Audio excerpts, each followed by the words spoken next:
반갑습니다, 여러분. 게시탐정입니다. 오늘 홍범도 장군 이야기 계속 이어질게요.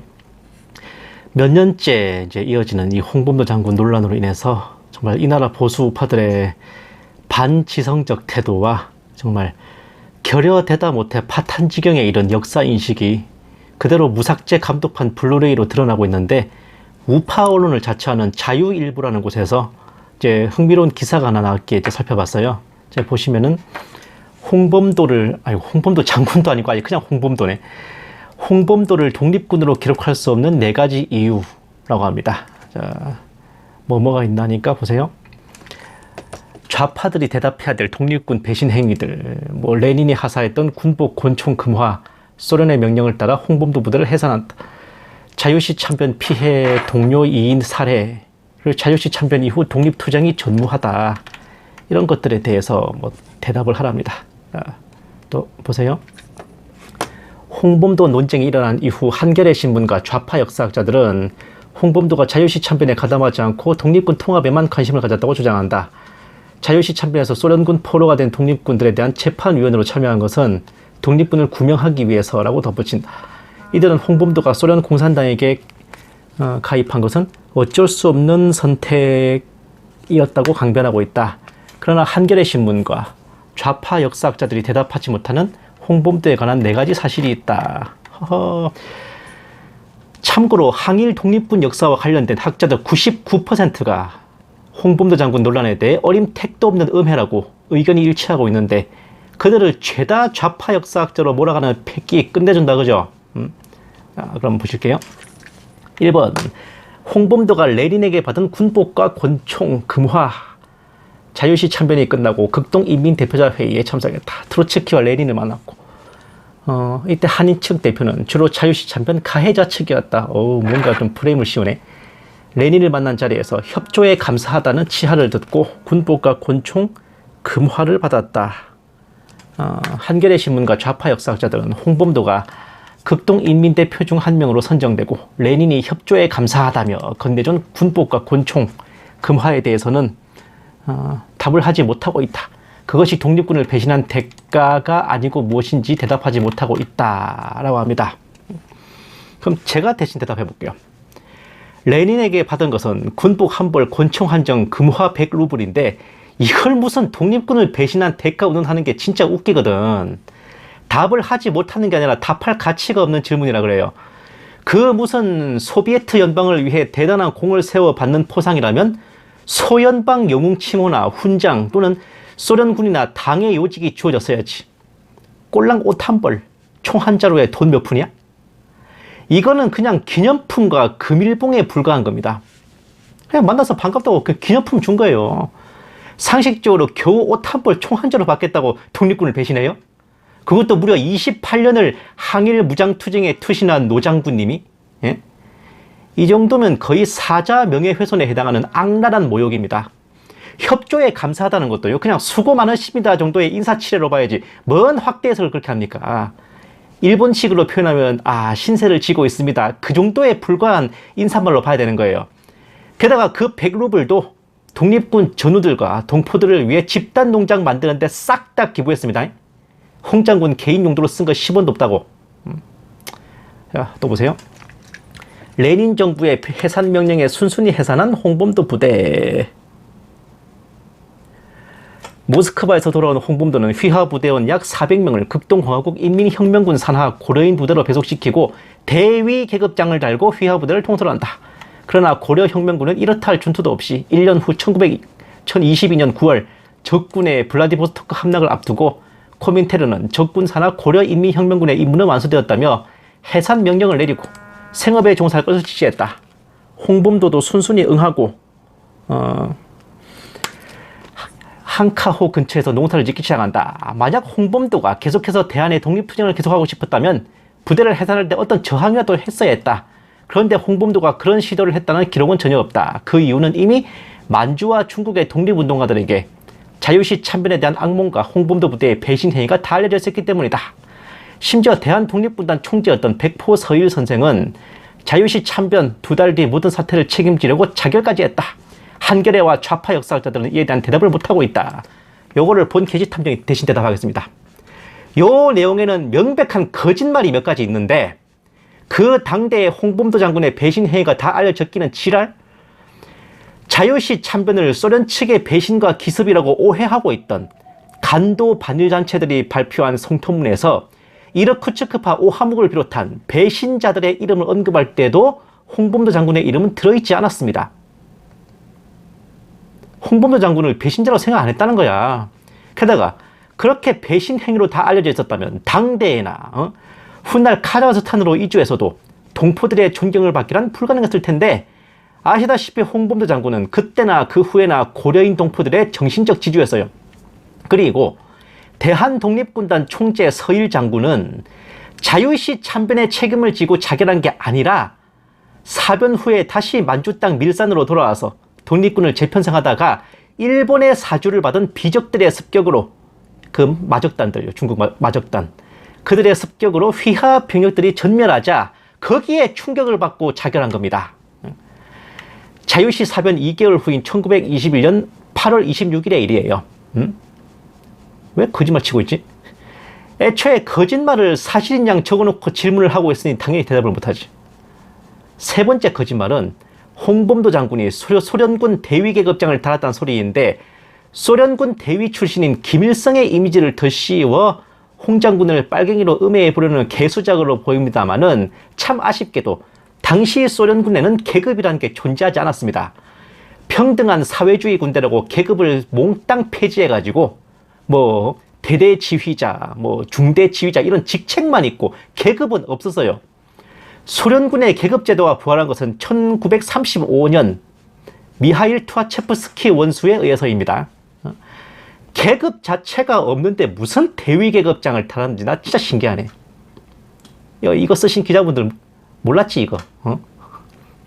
그리고 고려혁명군 해산을 순순히 받아들인 것도 일본군이 시베리아나 연해주에서 패퇴함에 따라 당장 일본군과 전투를 벌일 일이 없어졌잖아요.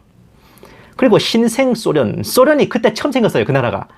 국가체제를 정비하기도 벅찹니다. 100수십만 명 넘는 사상자를 낸 내전이 이제 막 끝났다고요.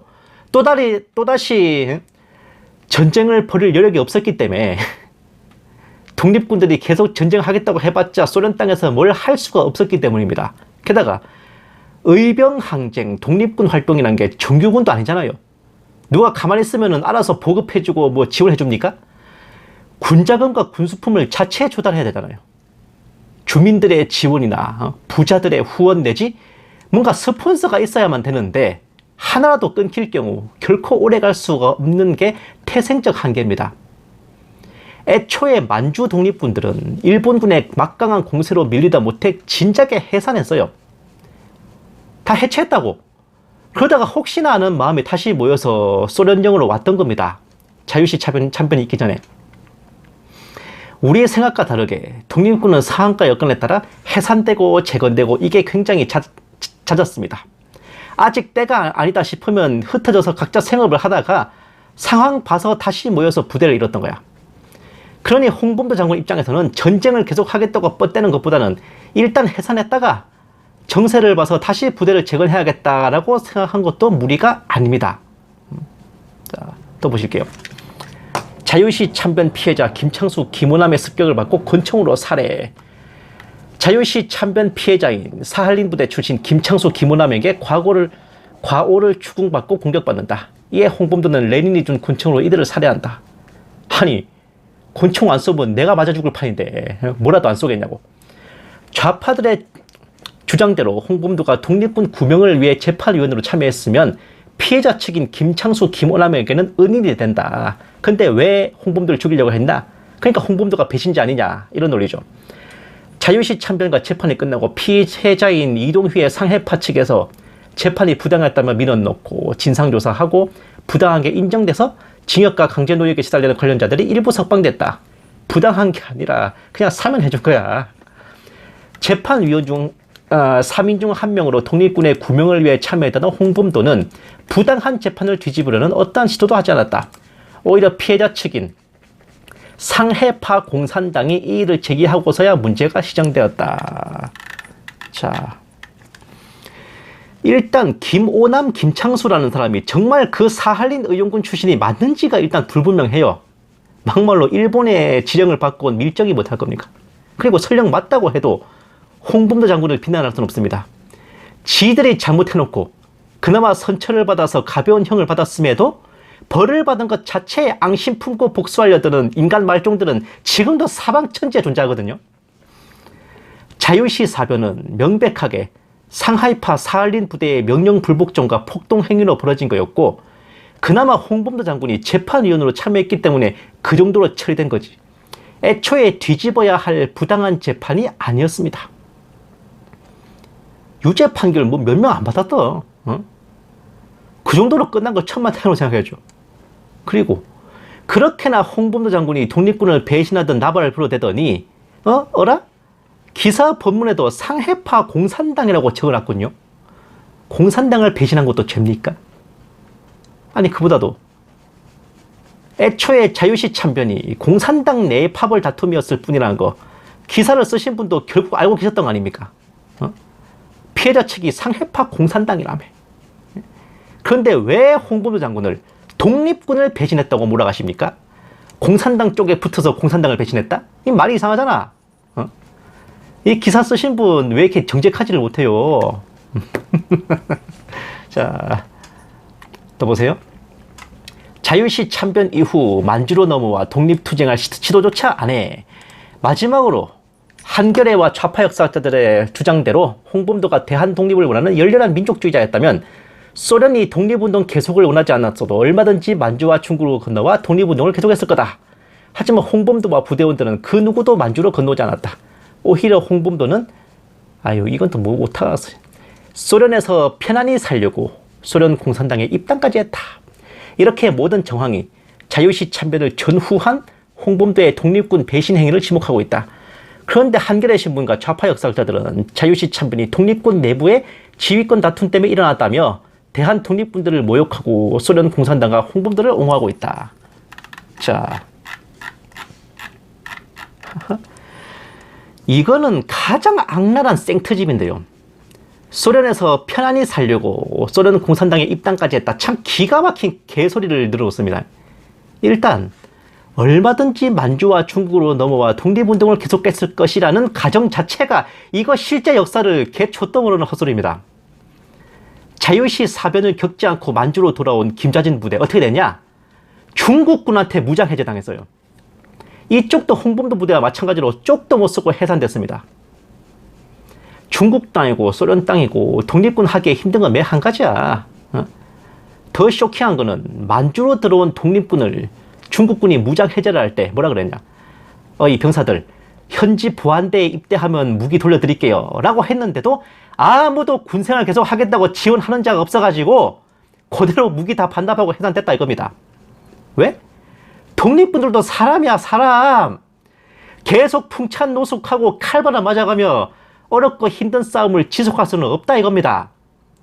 이 시기에는요 만주 지역 동포들도 독립군 지원하는데 염증을 느껴서 지쳤어. 군자금 후원 못해. 입대하기 싫어. 꺼려 했단 말이야. 이러다 보니 결국 김자진 장군은 강제로 돈을 뜯어내고 물자를 약탈하는 사실상 뭐 비적폐 두목 비슷한 처지로 흑화됐다가 암살당하고 말았어요. 지금도 만주 지역, 간도 지역에서 김자진 장군 굉장히 평이 안 좋습니다. 이것이 만주와 중국에서의 독립운동 여건의 현실이었습니다. 게다가 우리 입장에서야 독립군이지 중국이나 소련 입장에서는 소속 불분명한 불법 무장단체 아니야? 이런 집단들이 수백 수천 명씩 무장하고 다니는 걸 누가 좋아합니까? 제정신 박힌 정부면은 해산시키는 게 맞는 거야. 그리고 1925년에는 만주 군벌과 일본 간의 미스야 협정이 체결됐어. 만주 내에서의 독립군 활동을 금지하고 이제는 중국군이 독립군을 진압하는 상황까지 이르렀잖아. 더더욱 힘들어졌습니다. 이런 상황은 더 시간이 흘러서 1930년대 독립군이 만주 군벌, 즉 중국군과 연합해서 항일전을 펼치면서 완화되긴 했어요. 근데 말이 한중연합작전이지. 이때부터는 독립군의 독자적 활동이 아닙니다. 중국 군복을 입고 중국군의 영향을 음으로 양으로 받아야만 했다고. 더군다나 아니, 그리고 이따지만 뭐 소련 군복 입으면 나쁜 거고 중국 군복 입으면 착한 거야? 이것도 웃기잖아, 논리가. 더군다나 홍범도 장군과 휘하 부대들은 구한말 의병 항쟁 때부터 연해주 지역을 중심으로 활동했어요. 만주 일대에 딱히 기반이 없었습니다. 그렇다고 일제가 다스리는 한반도로 들어갈 수 없지. 위에 언급했듯이 만주에서의 활동도 거의 미션 임파서블이야. 일단 급한 김에 소련 땅에 정착할 수밖에 없었던 거예요. 옛 독립군 전우들과 동포들을 돌보고 같이 먹고 살려면 땅이라도 불화받아가지고 농장을 만들어야 했고, 그러다 보니 소련 당국의 협조가 필수적이고 그런 이유로 입당도 했던 겁니다. 그리고 까놓고 말해서 홍범도 장군은 편하게 살면 안 됩니까? 뭐 한번 독립군 했으면 죽을 때까지 편할 생각 말고 칼바람 맞으면서 풍찬 노숙하는 법이라도 있어요? 최초의 항일 의병이 1895년 을미 의병입니다. 고려 혁명군이 해산된 게 1922년이거든? 홍범도 장군은 을미 의병부터 고려 혁명군까지 무려 28년을 항일 투쟁에 몸담은 독립군의 역사이자 최고 원로이자 산증인이야. 김자진 장군도 1918년부터 25년까지 독립군 짬밥이 7, 8년입니다. 대한독립군단 서일 총재도요, 독립군 짬밥이 1911년부터 21년까지 10년, 11년 남짓했어요. 28년이면 이건 상상을 초월하는 거야. 대한민국 국군도 28년을 근무했으면 중령 대령이나 빠르면 장군 진급에서 예편할 마당인데, 월급 척척 나오고 보급과 지원도 빵빵하고 전투 없이 훈련과 업무만 보는 국군도 아니라 모든 것을 자체 조달하는 의병으로 힘겹게 28년을 무장투쟁을 벌이면서 수없는 전투를 벌인 홍범도 장군에게 소련에서 편안하게 살려고 했냐? 라는 비난은 너무한 거 아닙니까? 이 사람 새끼야? 홍 장군은 물론이고 휘하 전우들도 독립군 짬밥이 몇 년입니까? 그 정도면 나이들이 몇 살이에요? 홍범도 장군은 1868년생입니다. 1920년 당시 54세였는데 1920년대 한국인 평균 수명이 34살, 많아야 48세였습니다. 50세 넘었으면 진작 현역 은퇴하고 손주들 재롱이나 보면서 살았을 나이라는 거야. 그나마 쉬기는커녕 전역하신 후에도 전우들, 동포들 보살피면서 바쁜 삶을 이어갔죠. 스탈린에 의해서 카자흐스탄으로 이주한 후에도 고려인 동포 사회의 큰 어른으로 여생을 보냈던 겁니다. 그나마 마지막 근무를 소련군 산하 고려혁명군에서 했던 터라 연금을 받아서 조금이나마 살림에 보탬이 된 건데, 항일 투쟁 중에 월급 한 번 못 받고 보급품 하나 변변치 못한 채로 독립군 생활했던 분께 그것조차도 문제 삼아 비난하는 거는 진짜 인간이기를 포기한 폐악질 아닙니까? 그러니 이 나라 보수들 우파들 말대로라면 우리나라가 외세의 침략을 당해 점령당했다면 독립운동 따위 할 생각 말고 그 외세의 빌부터 부귀영화를 누리다가 여행이 나라가 해방되면 그 무슨 회개를 하고 전향을 해서 신생 조국에 다시 등용돼서 또다시 부귀영화를 누리면 된다, 이거군요. 안 그래? 생각하면 할수록 홍범도 장군은 이런 쓰레기 같은 나라, 버러지 같은 후손들을 위해서 독립군 활동에 평생을 바친 것이야말로 그분 인생의 가장 큰 실수가 아닐까 합니다. 감사합니다. 게시탐정이었습니다.